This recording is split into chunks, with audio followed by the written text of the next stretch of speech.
Jadi malah bisa ngecek semuanya ya dok ya kalau Iya. lebih dini. Oke. Ini ada lagi dok selanjutnya.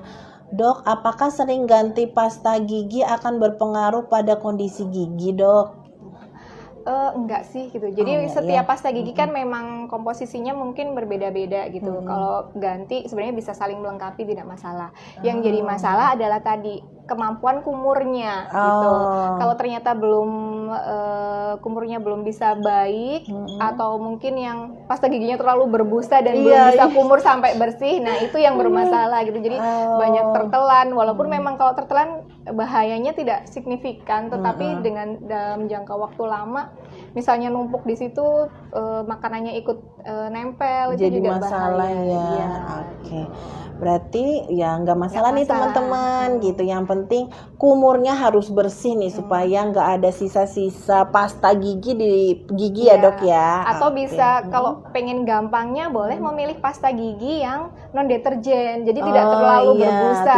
Jadi untuk anak-anak yang masih kumurnya belum terlalu pinter, dia nggak terlalu banyak numpuk, nggak terlalu banyak yang tertinggal gitu. Nah, berarti teman-teman kita sudah mulai harus melihat komposisi dari si pasta gigi itu ya dok ya. Dan nggak semuanya nggak non deterjen itu mahal. Ada kan beberapa pasien kadang, dok, saya tuh cari ini katanya recommended tapi jarang ada, dan harganya sampai 200.000 sampai 100.000 karena kayak barang langka ya dok ya. Iya, ada yang seperti itu. Nggak harus yang mahal seperti itu gitu. Ada beberapa merek yang non deterjen nggak semahal itu juga ada gitu. Boleh gitu. Jadi jangan ketika nggak ada ya jangan memaksa untuk mencari yang sulit. Jadi anaknya tertunda nggak gosok gigi. Iya benar. Malah jadi bahaya lagi ya. Jadi ya sesuaikan dengan kemampuan kita teman-teman. Yang penting kita menjaga kebersihan gigi. Oke. Ini masih ada pertanyaan dok.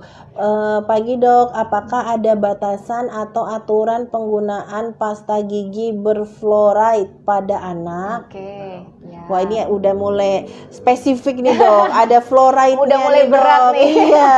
Tadi kan kita baru deterjennya ya. Ini fluoride dok. Ya, gimana fluoride tuh itu dok? penting gitu. Jadi untuk jadi untuk pertumbuhan anak itu memang kandungan fluoride itu penting gitu. Tapi juga kita perhatikan di beberapa tempat kayak mungkin yang tempat-tempat tertentu dengan kandungan air yang fluoride-nya tinggi itu juga berbahaya kalau terlalu berlebihan gitu. Tapi kalau di area Jawa kayaknya sekitar Purwokerto itu masih perlu gitu. Cuman ya memang seperti yang tadi saya bilang, nggak perlu yang mungkin pasta giginya full sesikat gitu. Jadi secukupnya saja, boleh sebiji jagung atau lebih sedikit boleh gitu, sepertiganya sikat.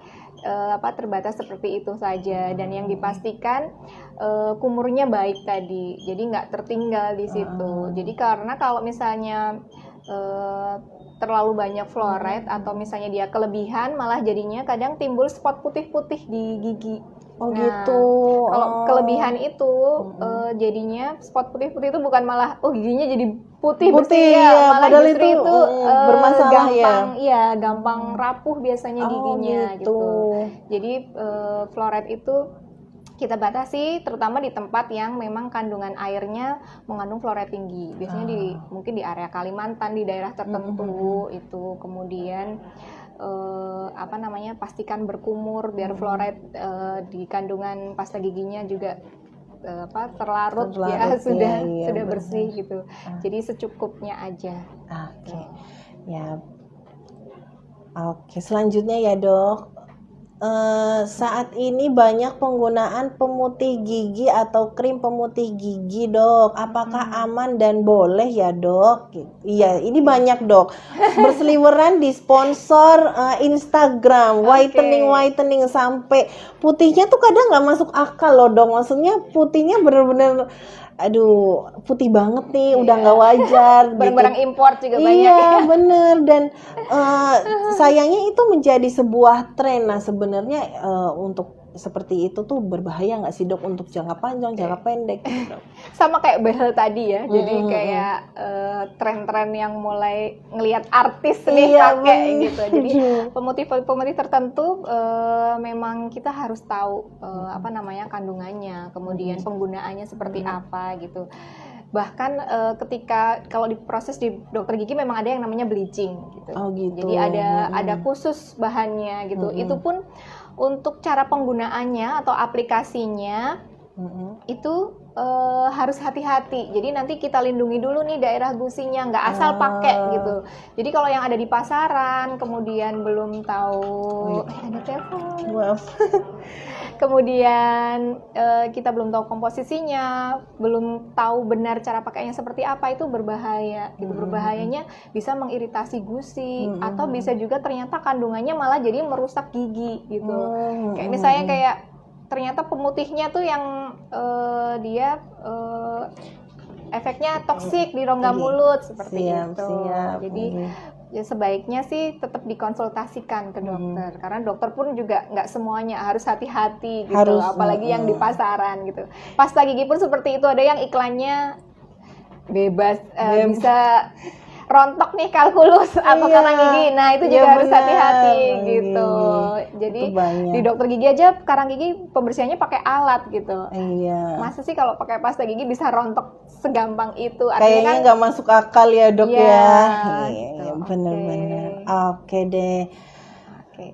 Oke Dok, sepertinya pertanyaannya sudah habis Dok untuk saat ini. Nah, menurut saya seru banget Dok untuk topik hari ini, dan alhamdulillah Dokter Siska juga memberikan banyak informasi yang sangat membantu teman-teman Ananda Menyapa pastinya ya. Sekarang pertanyaan yang hampir-hampir terakhir nih Dok. Kalau mau ketemu sama Dokter Siska, kira-kira bisa kapan nih Dok harinya? Saya ada terus di Ananda. Oh iya, alhamdulillah. Jadi saya ada setiap hari Selasa sampai Sabtu gitu. Jadi untuk hari Rabu sampai Sabtu nanti jadwalnya pagi mulai jam 8, kemudian khusus hari Selasa jadwalnya sore jam 4 gitu. Untuk anak-anak mungkin agak sulit ketemu saya kalau yang memang sekolah karena jadwal pagi, boleh memilih di hari Selasa sore. Selasa sore ya. Oke. Berarti teman-teman Ananda Menyapa bisa bertemu di Dokter Gigi Siska di Rumah Sakit Umum Ananda dari hari Selasa sampai hari Sabtu ya Dok ya. Bisa di jadwal pagi maupun jadwal sore.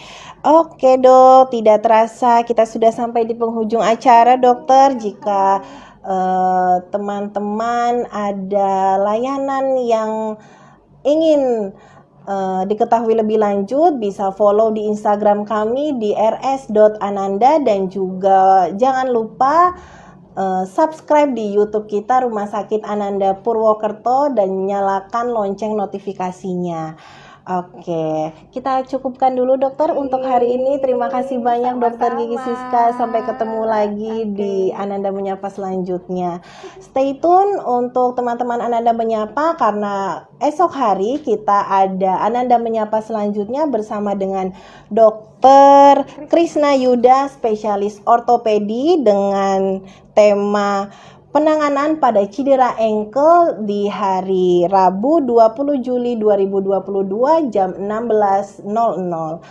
Oke, terima kasih. Salam sehat. Terima kasih banyak.